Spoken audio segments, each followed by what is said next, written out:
मनुष्य के भीतर स्वयं के श्रेष्ठ होने का भाव कहाँ से आता है। आज हम इस वीडियो के माध्यम से अपने विचार रखेंगे। भाव वास्तव में एक प्रकार की अनुभूति होती है जो मनुष्य द्वारा जो मनुष्य को किसी चीज़ का बोध कराता है, जिसके माध्यम से मनुष्य को किसी चीज़ की अनुभूति होती है और मनुष्य उस चीज़ को प्राप्त करने के लिए या कोई कर्म करने के लिए प्रेरित होता है या उसके माध्यम से अपने आप को कुछ समझता है। श्रेष्ठ होने का भाव ऐसा भाव है जिसके कारण मनुष्य स्वयं को श्रेष्ठ समझता है, अपने आप को दूसरे लोगों से ऊंचा समझता है। यह इस तरह का भाव है।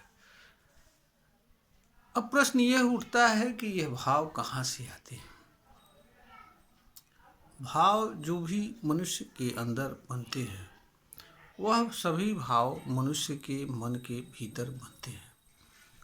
भाव मनुष्य के भीतर विद्यमान विचार के माध्यम से बनते हैं। भाव जो होता है वह विचारों से निर्मित होता है। विचार उन चीज़ों से संबंध रखते हैं जो चीज़ें मनुष्य से जुड़ती हैं। मनुष्य से जुड़ने वाली चीज़ों में विचार भी शामिल है। मनुष्य के सामने या मनुष्य के अस्तित्व में समाहित जो भी चीज़ें हैं, किसी भी रूप में हैं, उनसे वह किसी न किसी रूप में जुड़ता रहता है। दूसरा, मनुष्य के बाहर जो भी चीज़ें हैं बाहरी जगत में, चाहे वो प्रकृति में या अनंत में, उनसे किसी न किसी रूप में जुड़ता रहता है।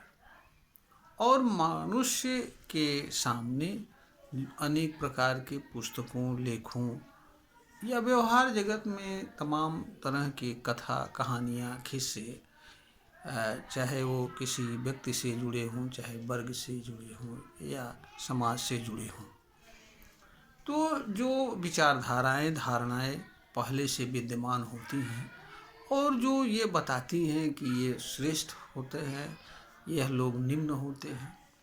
तो जब मनुष्य इस तरह के विचारधारों से जुड़ने के कारण मनुष्य के भीतर इस तरह का भाव बनता है। एक प्रथम कारण यह हो गया कि मनुष्य जब इस तरह की धारणा और विचार से जुड़ता है जो उसे श्रेष्ठ होने की बात करती है, और जब मनुष्य इसे सही सत्य के रूप में स्वीकार कर लेता है तो उसे श्रेष्ठ होने के भाव की अनुभूति होती है। यह एक प्रथम कारण है।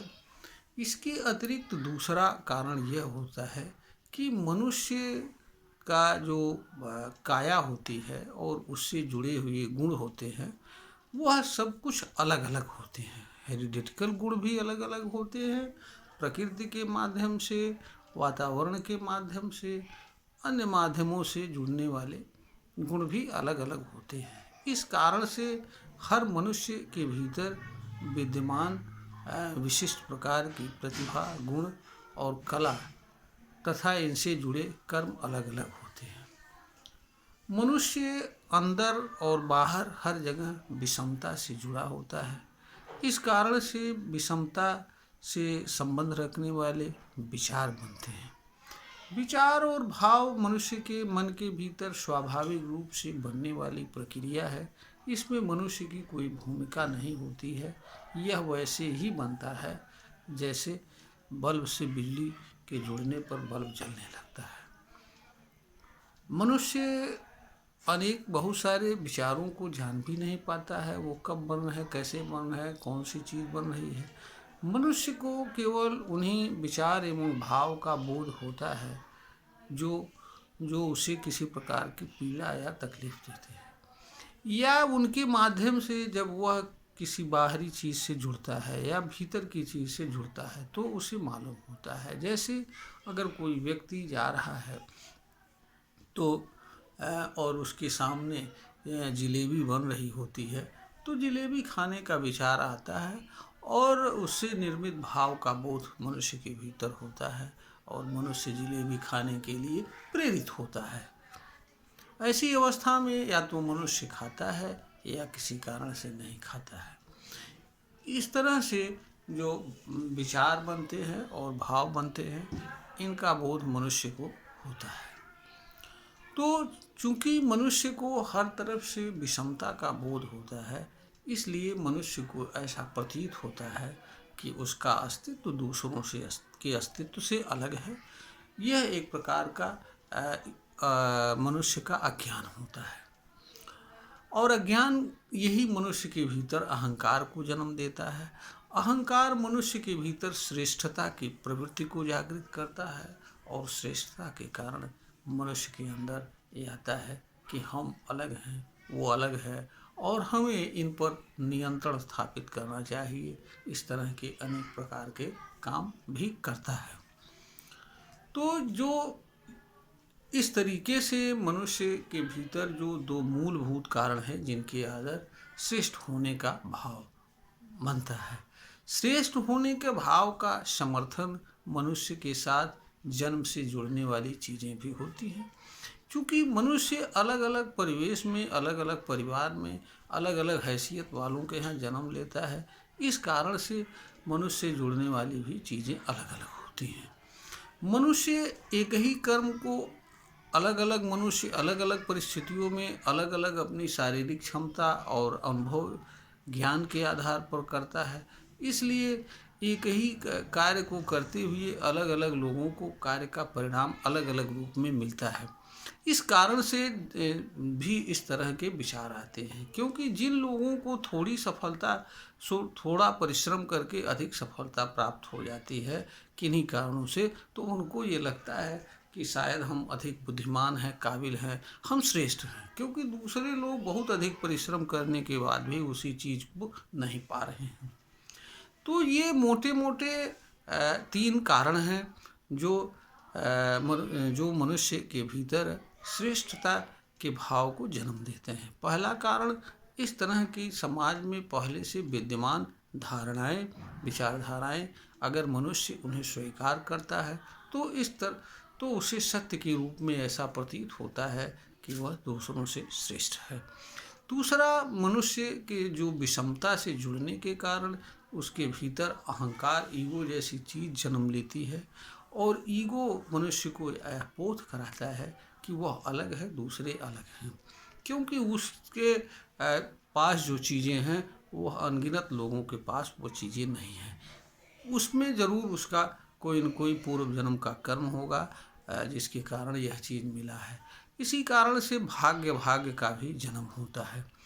तो और मनुष्य के ईगो के कारण श्रेष्ठता का भाव जागृत होता है और श्रेष्ठता उसे दूसरों से स्वयं को श्रेष्ठ समझने के भाव का बोध कराती है, जिस कारण भी मनुष्य स्वयं को श्रेष्ठ समझता है। तीसरा कारण, जो हर मनुष्य कर्म करता है, परंतु हर मनुष्य एक ही कर्म को करते हुए अलग अलग परिणाम को प्राप्त होता है। उसके कई कारण होते हैं जिसमें मनुष्य का दोष नहीं होता है। अलग अलग मनुष्य एक ही कर्म को अलग अलग भाव से करते हैं। एक ही कर्म को अलग अलग मनुष्यों को करने की क्षमताएं अलग अलग होती हैं। हर कर्म को हर आदमी बहुत अच्छी तरीके से नहीं कर सकता है। हर मनुष्य के कर्म करने की परिस्थितियां, अवसर और बहुत सारी चीज़ें, वे साधन जिनके माध्यम से कर्म को संपन्न, उनकी उपलब्धता आदि अनेक कारण होते हैं जिनके कारण से मनुष्य द्वारा एक ही कर्म करने के बाद भी अलग अलग परिणाम प्राप्त होते हैं। कुछ लोग थोड़े परिश्रम करके अधिक सफलता, कुछ लोग बहुत परिश्रम करके सफलता भी नहीं प्राप्त करते हैं या प्राप्त करते हैं आधा अधूरी। तो जिन लोगों को थोड़े परिश्रम से अधिक सफलता मिल जाती है, वह लोग अपने को श्रेष्ठ समझते हैं, काबिल समझते हैं, योग्य समझते हैं। इस तरह का भाव भी विचार उनके अंदर बात आता है और इस तरह के विचार से उनके अंदर इस तरह का भाव का जन्म होता है और जिसकी अनुभूति होती है, जिसके कारण से लोग स्वयं को श्रेष्ठ जानते एवं समझते हैं। दरअसल मनुष्य के भीतर जो श्रेष्ठ होने का भाव है वह अहंकार का ही एक दूसरा रूप है और यह मनुष्य का अज्ञान है। वास्तव में जिन चीज़ों के कारण उसको ऐसा बोध होता है उसमें उस मनुष्य का कोई योगदान नहीं होता है। तो जिन चीज़ों में मनुष्य का कोई योगदान ना हो और वे चीज़ें मनुष्य को प्रतीत हों तो जो है वह एक प्रकार का अज्ञान है और उनके आधार पर अगर मनुष्य स्वयं को श्रेष्ठ समझता है तो इससे बड़ी मूर्खता और कुछ नहीं हो। इस तरह के भाव के कारण मनुष्य के दूसरों के साथ अपने आप को अलग बनाना चाहता है, इसके लिए काम करता है, प्रतिस्पर्धा में भाग लेता है। इसके कारण उसके अंदर ईर्ष्या द्वेष का भाव जन्म लेता है जो मनुष्य के भीतर अनेक तरह के विकारों को जन्म देता है।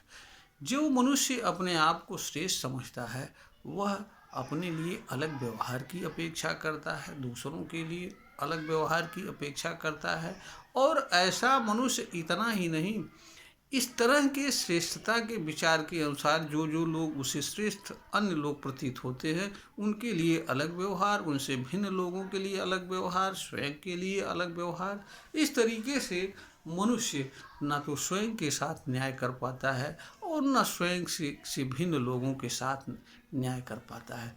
ऐसे मनुष्य को अलग अलग लोगों के लिए अलग अलग व्यवहार का मानदंड निर्धारित करना पड़ता है और अलग अलग तरह के चरित्र की भूमिका का निर्वहन करते हुए अलग अलग रूप में अलग अलग लोगों के सामने स्वयं को प्रस्तुत करना होता है। यह चीज़ें वास्तव में देखने में तो मनुष्य को अच्छी लगती हैं, ऐसा लगता है कि जो कुछ वह कर रहा है परंतु वह अनेक प्रकार के मानवीय विकारों से ग्रसित होकर जीवन जीता है और एक समय आता है कि ये मानवीय विकार उसे एक तरह का गुलाम बना करके उसकी शारीरिक ऊर्जा और सारी चीज़ों को नष्ट कर डालते हैं और वह दीनहीन अवस्था में गुजरता हुआ जीवन व्यतीत करता है।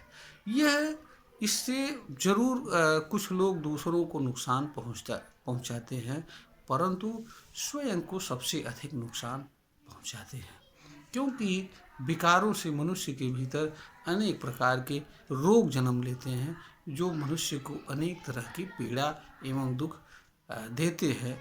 यद्यपि मनुष्य इन चीज़ों के कारण स्वयं को दोषी नहीं मानता है, स्वयं के अज्ञान को दोषी नहीं मानता है, बल्कि इसका कारण वह कोई ईश्वरीय दैवी सत्ता, जबकि किसी ईश्वरीय दैवी सत्ता से कोई लेना देना नहीं है। जिस तरह के विचार को धारण करोगे उसी तरह के परिणाम को भोगना होगा। मनुष्य स्वतंत्र होता है, जिस रूप में चाहे स्वयं को समझे, जिस रूप में चाहे दूसरों को समझे। जब मनुष्य के पास इस तरह का अवसर उपलब्ध है तो फिर वह स्वयं को अलग समझे, दूसरों को अलग समझे, अलग अलग लोगों को अलग अलग समझे और ऐसा व्यवहार करे, इस तरह के व्यवहार की अपेक्षा करे तो इससे बड़ा किसी मनुष्य के लिए अज्ञानपूर्ण और कोई कार्य नहीं हो सकता है। अज्ञान मनुष्य को हमेशा हमेशा दुख देता है और अज्ञान से ग्रसित व्यक्ति स्वयं ही नहीं दूसरों के दुख का कारण भी मुफ्त में बनता है। यह वीडियो ज्ञानवर्धन हेतु बनाई गई है, प्रेषित की जा रही है। हमें उम्मीद है कि यह वीडियो श्रोता का ज्ञान वर्धन करने में समर्थ होगी।